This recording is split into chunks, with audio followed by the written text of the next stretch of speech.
You guys just came in the room. That's right. That's right. Good. We got everybody.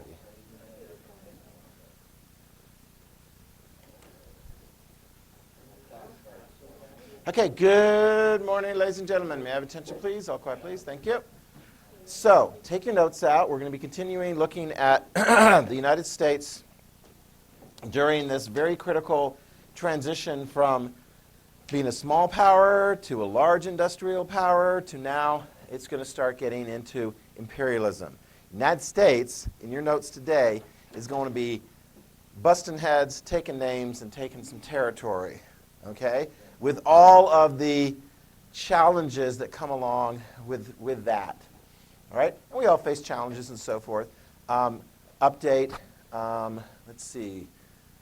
Today's Thursday. Yeah, actually, on Monday, the board met, and elementary's closed for like 4 weeks, except they're doing remote. Yeah, all of elementary. Did I say 2 weeks? Did I? Oh, 4, 2, whatever, even numbers. 2. So they're going to open up again on, we hope, October the 5th. Right? But they're doing remote right now. And hello, Mia.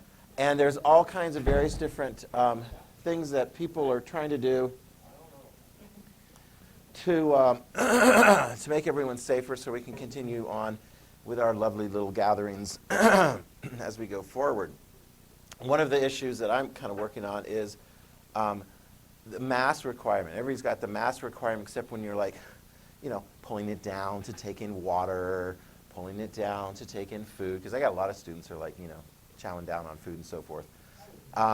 Yeah, no, it's not just you. I mean, there's a lot. I have students after lunch who are eating lunch.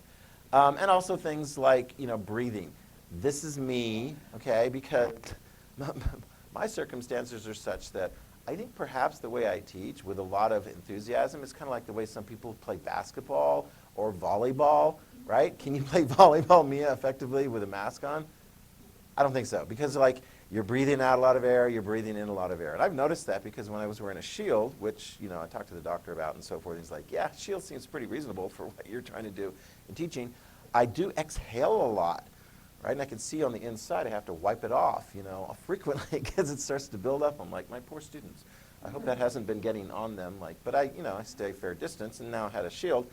But no, I've been wearing the mask and I have to pull it away from my face because otherwise, the breathing part, you know, the breathing part. Because if I come up after a while, I'm like, so we're working on that. Tell me about it. Yeah. Since third period 2 days ago. So I'm working on it. Yeah, I'm working on it. Yeah. So, I mean, it's like we're doing the best. And we're trying to keep everyone safe and so forth. But, you know, it's critical things that are essential besides education, food, water, air, so forth. All right? Yeah, air. All right. I am going to be collecting from you, just a reminder to everybody. Got to do this check. Now that you've sat down a bit, probably your forehead is not too crazy hot. That's good. Perfect. Thank you.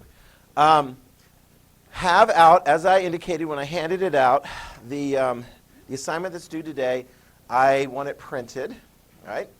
And if you don't have it printed, make sure that you email it to me so that I can say, oh, you have it done on time, and then get it printed out so that I can have that. And then I believe starting next week, we'll get signed up for meetings. Right now I'm meeting with all the seniors to give them feedback on their first draft of the IA. And that takes some time and so forth, but we'll start getting you guys in.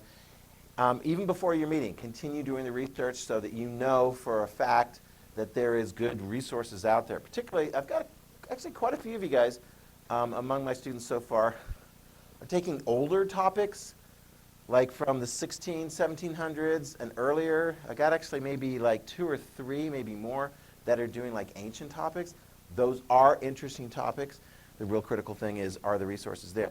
So even before we hone in on the question, continue doing research, and sometimes don't feel, this issue came up today, don't feel too burdened if somebody else has very similar, if not the exact same topic, Jeremiah, because I don't know how that happened. Mind washing by the United States government, right? Isn't that it?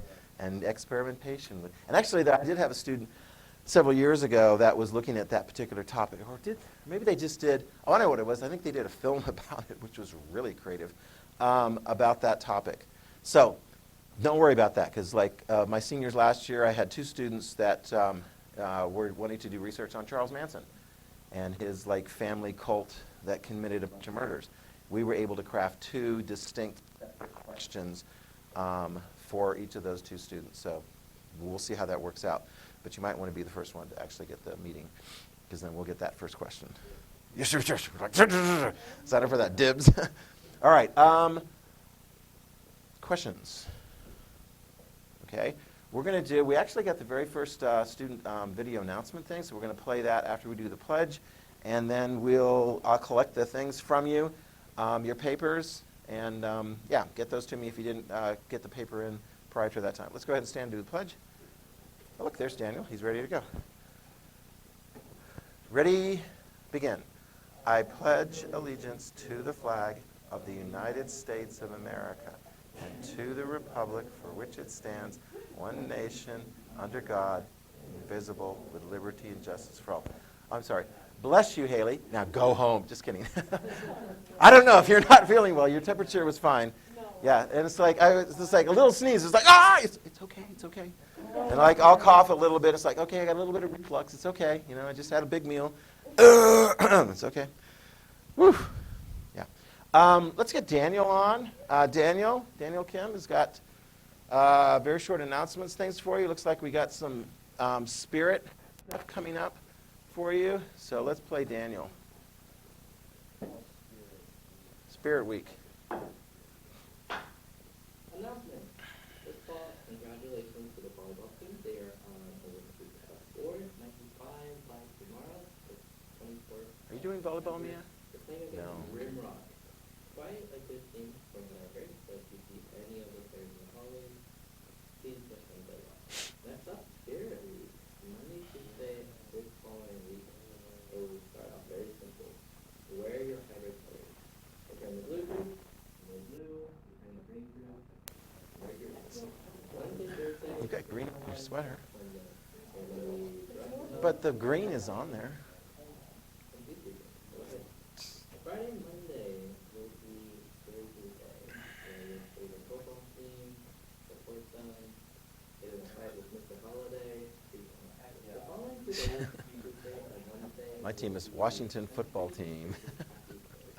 They don't have it. Cowboy hat, wear it. If you got a really ugly Hawaiian shirt, you wear it. Last but not least, Thursday, Friday, we're going to blind everyone's eyes by wearing neon. If you got neon clothing, wear it that day. Let's do it. Okay. Is that it? All right. Thank you for Daniel. All right. Very good. Yay. Woo, woo, woo, woo. Okay. Let me go around and collect your paperas. Those of you guys that got the paperas. Thank you. Yes. Wow, that means I have to flip it over to actually see what's on the other side. How convenient and how resource friendly. The planet thanks you. Okay. Thank you. You got your name on it and so forth, and you're going to send it to me, and you're going to send it to me. You're going to send it to me, you're going to send it to me. You get a car, you get a car, you get a car. You get a car, you get to send it to me. You get a car, but send it to me. Okay, here we go. All right, we're going to learn, and I'm going to breathe. Yes, it's going to happen. Okay. It's like, okay, 4 different groups of 11th graders, and we're like moving really fast, and some experience less interruptions than others, so we kind of end up at slightly different spots along the way. Let me just double check with you guys. Did we wrap up the situation in Hawaii pretty well? By way of recap, and this is fine. Okay, so Hawaii. Actually, I can check this because Haley, who overthrew the last royal person in Hawaii or Hawaii? Which people overthrew her? There were people. There is no alien explanation that I'm aware of.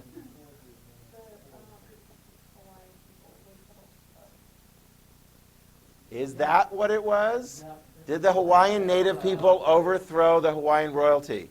That is the incorrect answer. They actually supported her. And they're very resentful of the fact that she was overthrown. Okay? Who overthrew her? Yes, go ahead.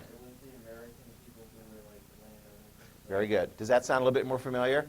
Landowners who had purchased property in Hawaii, which was under the control of the Hawaiian royalty, plus in close cooperation with the British government, because the British had cut a deal years and years before trying to consolidate Hawaiian authority by giving weapons to one tribe, and that helped them to gain unity over the rest. Okay?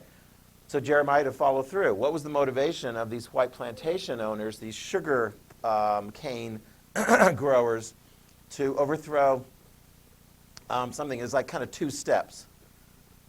What did they want? What was their goal ultimately, besides overthrowing her? What did they want? With tariffs with what country? They wanted. No, here's the deal. Make sure you have this. And this is where that's okay, because we may not have gotten quite into that, and that's why I want to make it real clear with you guys. The motivation of the American white plantation owners was to overthrow the Hawaiian government and have Hawaii be part of the United States of America. Why would there be a benefit to being part of the United States of America, at least initially as a territory? And you know, if you're a territory, you're part of the U.S. of A. You're a territory. If you're Puerto Rico, you're part of the U.S. of A. You're a U.S. citizen. You don't get a vote in presidential elections. That sucks. And you don't get Senate. That sucks. But you're still USA. So, Austin, what was the motivation? Yeah, no tariffs. Yeah, because here's the thing. They're selling their sugar, and they sell it to various different places, and if it's within the United States of America, it's in the Constitution. The United States of America can't put tariffs on things that are being transported from one territory or one state to the other part. So there's a huge financial advantage. That was a big motivation factor. Think back historically. Has there ever been a period of time where, like, a group of people overthrew the authority within their area and then went to the United States and said, hey, can we join? I think you lived there. I'm not sure if you did. You remember that, Haley? I can't remember if you did. Maybe somebody else. Where have you lived before besides Idaho? Just Idaho. Never mind, it wasn't you. Somebody else. It's Texas. Yeah, remember Texas? Texas was like, we don't want to be part of Mexico. Again, they were Americans that had moved in there and were like, yeah, we're living here now. You know, we're happy living in the Tejas state of Mexico. But then they were like, no, we don't like this. And they rebelled, and they were ultimately successful, and then they wanted to join the United States of America. Did the United States of America let Texas join? Yes. It's kind of like, here's another easier question. Is Texas part of the United States of America? Yes, they are. They're the Lone Star State, right? They came in under agreement. Oh, yeah. Did we fight a war with Mexico to maintain control and Texas in our country? Yeah, I said, yeah, how'd that work out? Yeah, they did. And they lost big time. They lost a third of their territory. So that's why we have, like, the southern border of the United States of America is not like the southern border of Idaho, because Mexico's border used to go all the way up to and include all of California, Nevada, Utah. Yes, all of it. So anyway, so here's the deal. Write this down. This rebellion, let me double check on the date. I want to say 1893, just off the top of my head. Let me look.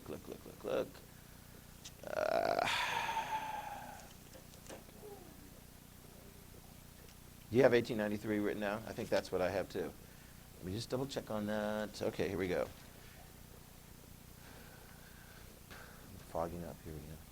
Yep, 1893. So then they sent the message to the United States of America. And the response from the United States of America was not really interested in annexing you as a territory. I mean, it seems like this kind of works out mostly for the benefit of you, the white plantation owners who had overthrown the royal government in Hawaii. Okay? Key thing, and I want you to write this down because we're going to be talking about the American presidents. All right? I'm going to talk about 3 of them. And there's a clear difference as we look at those 3 presidents. All right? You can look up at the board here where I've got my presidents. The first president I want to talk about is Grover Cleveland. Okay? He is in there actually 2 different times. That's why it's a trick question. Donald Trump is the 45th president of the United States, and he is one of only 44 people to be president of the United States. And the trick in that is solved by seeing that Grover Cleveland is the 22nd president of the United States and the 24th. He did, yeah. So it would be like if Trump lost this time and then ran 4 years from now and won, he would be pulling to Cleveland. Only one person has pulled to Cleveland in the history of the United States. That'd be Cleveland, exactly. So Cleveland, during his second term, that was when the Hawaii Revolution and so forth took place. Put this down. Cleveland, Democrat, not that it necessarily makes much difference at that particular time as far as like party affiliation and their view on imperialism, because we're going to see some views that are strong for imperialism or against in both parties. But nevertheless, Grover Cleveland didn't want the United States to expand too much. He was a little bit more in line with Washington's advice. Stay out of these big international issues and so forth. It's only going to cause grief and yada, yada, yada. So Cleveland is going to be very reluctant. And if the president, the commander-in-chief, is reluctant, I mean, that's a big part of it. Congress can pass a law saying, hey, we're going to annex it, but if the president vetoes it, usually the president veto sticks. Okay? So Hawaii was not annexed during Cleveland. Let's talk about the next president. The next president is William McKinley. Okay? He's a Republican. William McKinley was elected twice in 1896, so he starts his term of office in 1897. He's reelected in 1900, although, keep this in your memory for later on, he's shot and killed within the first year of his second term. And his vice president takes over, and that's Teddy Roosevelt. Okay? William McKinley is more open to getting involved in international affairs. And in fact, we'll see, write this down. Under President William McKinley, Congress passes an annexation of Hawaii in 1898. Write that down. That's going to be a critical year in our history, 1898. Congress wants to annex Hawaii. McKinley signs it. Got that? And there's going to be a very important additional reason for the United States agreeing to take on territory in the middle of the Pacific Ocean. And I think I've hinted at this, and if you read the chapter very well and closely, you know exactly, chapter 27, you know exactly what it is. Why? Raise your hand. I'll call on a volunteer.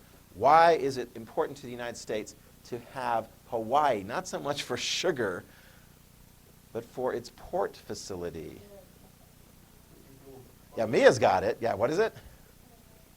Put a military base. Why do we need a military base hit halfway across the Pacific Ocean? Why not, says, yeah, why not? Why don't we have military bases all over? I just like that. Kind of spread it out, like a symmetry. You know, the planet. We're here, and we got little things all over the place.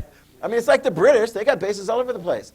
So, since you mentioned that, what would you say then, Evan, do we have, by 1898, do we have any interests on the other side of the Pacific Ocean?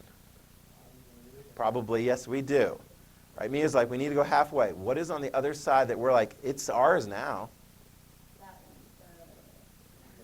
It's the Philippines. Yeah, it's not Japan. We haven't taken over Japan. No. We'll get into a tangle with them in World War II, and we will defeat them, and then we'll take them over, and then we'll go, yeah, how about a democracy? You can keep your emperor, and yeah, I mean, we'll keep troops there. And we got very, very good positive relationships. Philippines, and we're going to get into details of the Philippines. Write that down. In the Spanish-American War, which we're about to get into, one of the results is we have control of the Philippines. All right, so we've got military interests on the other side of the Pacific Ocean. It helps to have a military base halfway across the Pacific Ocean. And guess where the military base is going to be located in Hawaii? Where in Hawaii? I'll give you a clue. Pearl Harbor on the island of Oahu. It's a very good harbor. It's gotten, I mean, when you're a harbor, you're like, you want it to be safe from all the big ocean crashing waves and so forth like that. You want it to be deep enough so that the ships can come in, right? And Pearl Harbor is perfect for that, right? And it's very defensible if you've planned a good defense. Think about that later on for 1941. Watch out, because the Japanese, they're sending torpedoes from airplanes. Uh-oh, better be ready. Okay, so big change. So William McKinley put him down as more okay with being involved in an imperial plan. It's not necessarily his idea, but he's going to go along with it. When we get to Teddy Roosevelt, he's like, let's bring it.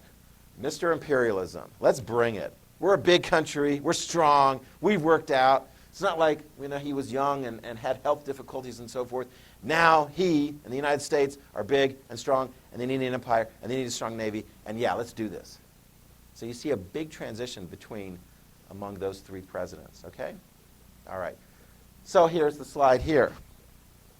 Just as a way of recapping this, how did the Hawaiian natives feel about all these transitions and so forth? Not too thrilled, okay? Not too thrilled. They refer to whites as haole, and it's not a positive term. It's a negative term. Did I tell you the story about my wife's experience as a junior high school student? Yeah, they had Kill a Haole Day in the school. It's like, we got Spirit Week. I mean, this was organized by the students, not the staff.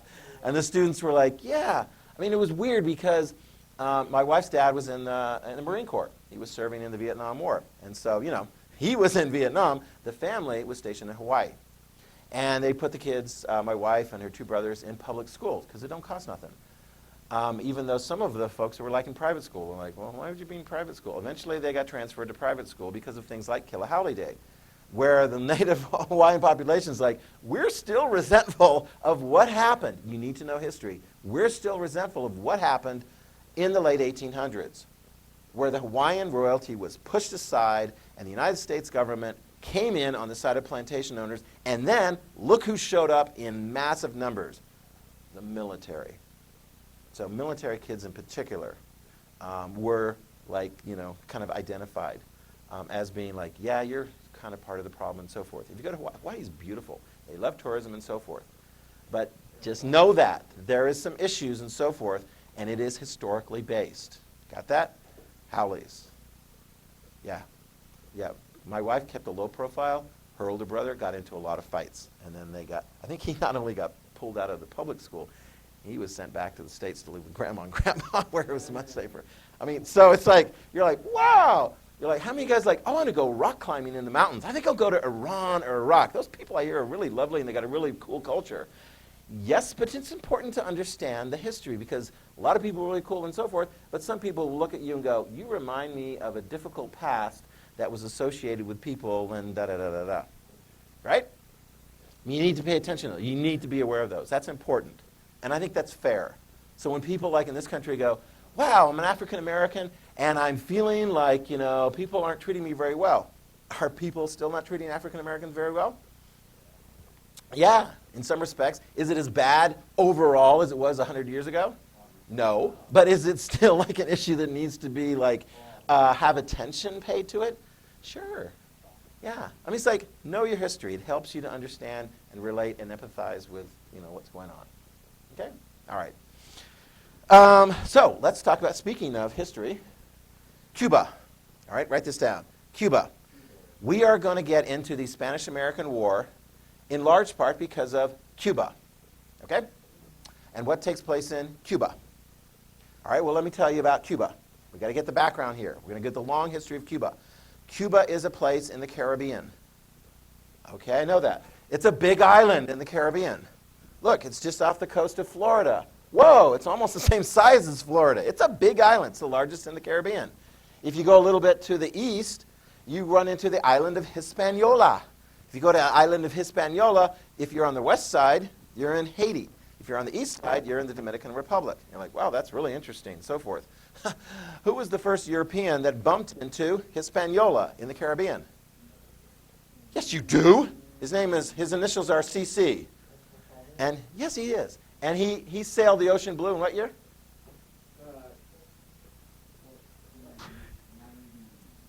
Right. Yeah, it's an easy one to remember. In 1492, Columbus sailed the ocean blue, right?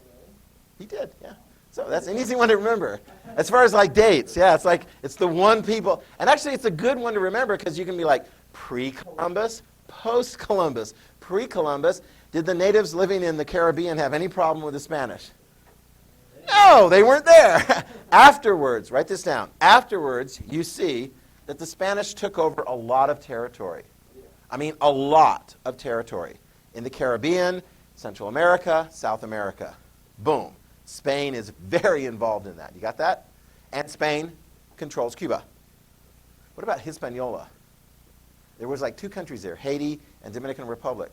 Haiti, see if you can remember from 9th grade, Haiti was controlled by another European country, not Spain. Not Portugal, good guess. It was France, yeah. Remember that because that's going to help explain the story of how Cuba comes to be in this situation by the end of the 1800s. Okay, you ready? Spain, very powerful in the early days, but when you finally got to the early 1800s, Spain was having difficulty hanging on to its territories in the Americas. Most of the Latin American countries, like Mexico, Peru, Argentina, Chile, and so forth, gained their independence in the early 1800s. Do you remember that? Right? And what was the United States' position on the independence of Latin American countries? Yeah! And President Monroe said, I got a doctrine, Europe, stay out of there.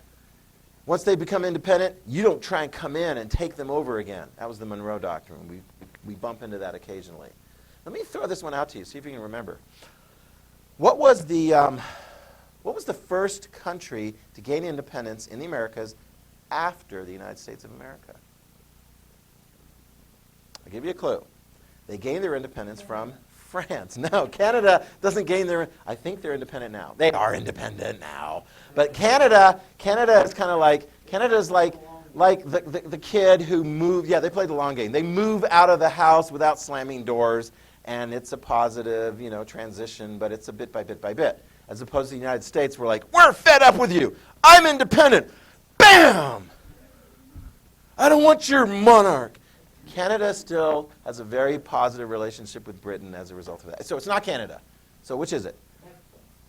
And what European country lost its colony in like the late 1700s? And it's on the island of Hispaniola, and it's not the Dominican Republic, it's the other one. Very good, Haiti. Yeah. What people? Write this down, it's very important, because this is going to help explain things as far as Cuba. What people were essentially responsible for Haiti gaining their independence? I'll ask, thank you very much, Haitians, lovely. Okay, I'll ask it another way. Was the Haitian Revolution like the American Revolution? The American Revolution was headed up by leading Americans who had money and position and so forth. George Washington, Thomas Jefferson, Adams. Was that the way it was in Haiti? You remember? Who were the lead rebels responsible for winning the revolution in Haiti? What is most of the population in Haiti? We have to back it up a little bit. Let me see.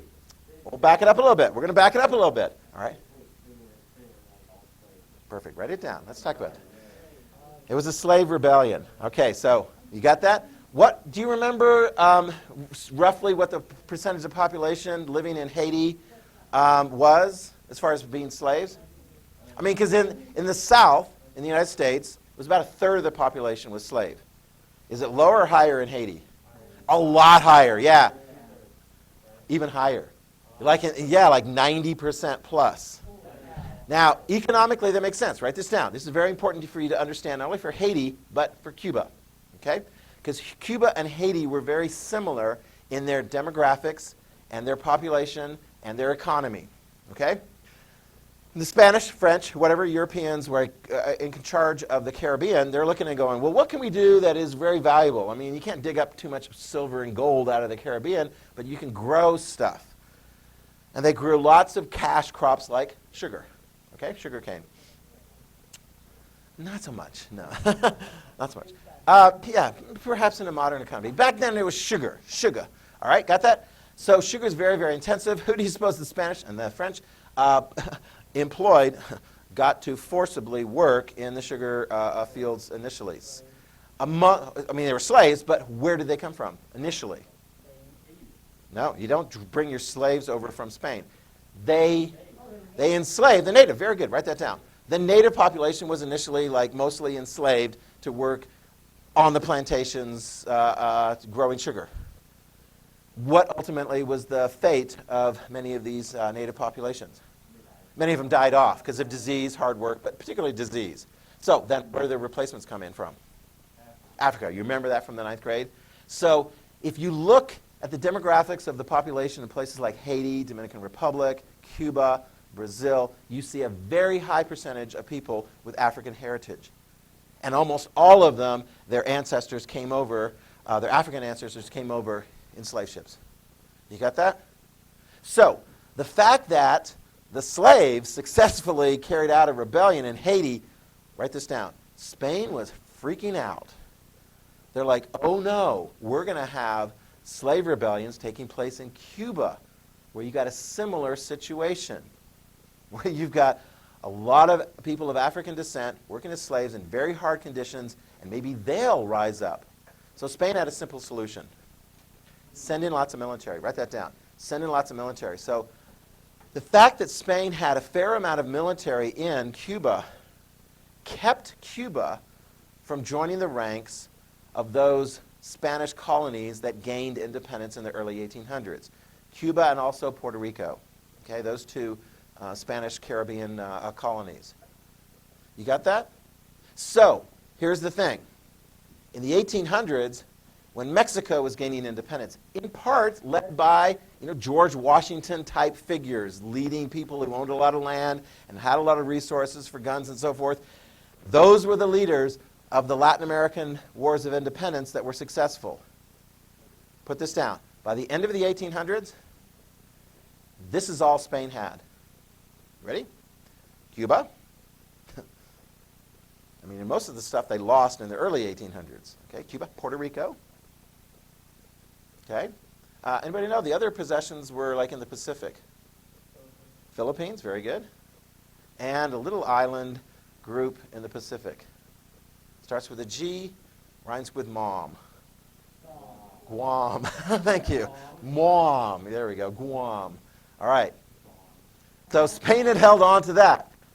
Ooh, let's see. The Spanish-American War, which of those four will Spain retain control of? None of them. Go ahead, write that down. Spoilers, although you've already read the chapter, you should know that. Spain loses them all. In fact, write this down. We're not going to hide this. This is already kind of like pre-learned. Spain loses them all. The war takes place in 1898 over the space of 113 days, which is a very quick war. Very quick, very decisive. It is a clear outcome. Who wins?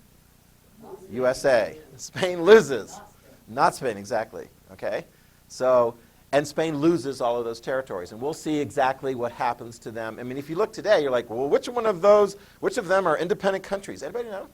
Of those four I mentioned, Cuba, Puerto Rico, Guam, and Philippines. Which of those are independent countries today? Philippines is, and Cuba. The other two? They're territories of the United States of America. So we're going to talk about all four of those independent. Yep, that's correct. Okay? And so we'll look and see. There's some interesting particulars. But put this down.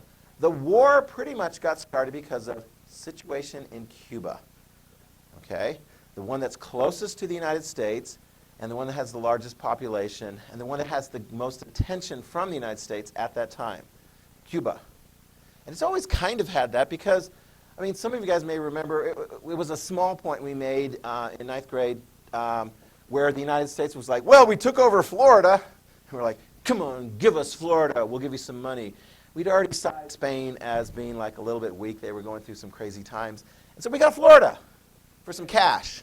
And there were some people who are like, well, maybe we should get Cuba too. I mean, that's like, hey, it's just across from Florida. We kind of backed off on that because, there are people like, really, do we want to have a massive state? I mean, even the southern states, with a fairly high percentage of slave population, but nothing compared to, like, say, Cuba. So we didn't do that. All right? So Spain's trudging along throughout the 1800s with Cuba under its control. And the peasants, I mean, eventually they get rid of slavery, but wow, does that make life so much better for the hardworking people, mostly of African descent, that are living in Cuba? No. And so eventually, write this down, late 1800s, the peasants are conducting rebellions. And they are being punished hard. They're not successful. They're being punished hard. The Spanish government is coming down very hard against the peasant rebels and in favor of the plantation owners in Cuba. You got that? Now, this is where it gets interesting because it's like, I mean, now look over here. You see all those flags and so forth? Do you know what's going on in the world? I mean, do we get a lot of news on your social media feeds and other kinds of sources that you're getting news from? Do you get a lot of news from around the world? I think not very much, no. I mean, are bad things happening in different parts of the world? If they're happening and you're not aware of it, doesn't mean they're not happening. I mean, they are happening. But if you are aware of it, write this down.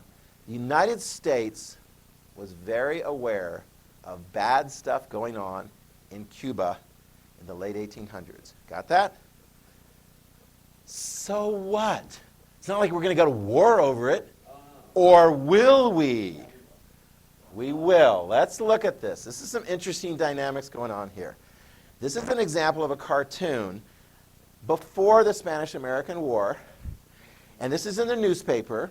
And the newspapers, by the end of the 1800s, are like getting color and images. And their headlines, they're huge.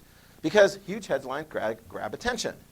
If you look at like a newspaper of like the headline of Abraham Lincoln getting shot, it's like a little teeny tiny thing. They didn't have big headlines. But if you're a newspaper salesperson and you're like, I want to sell more newspapers than that guy over there, then I need to grab more attention. It's like the same thing with television. If you're watching Fox or MSNBC or CNN or whatever, and they're like, you're trying to decide whether to stay on there, what do those television stations do to make sure you stay watching?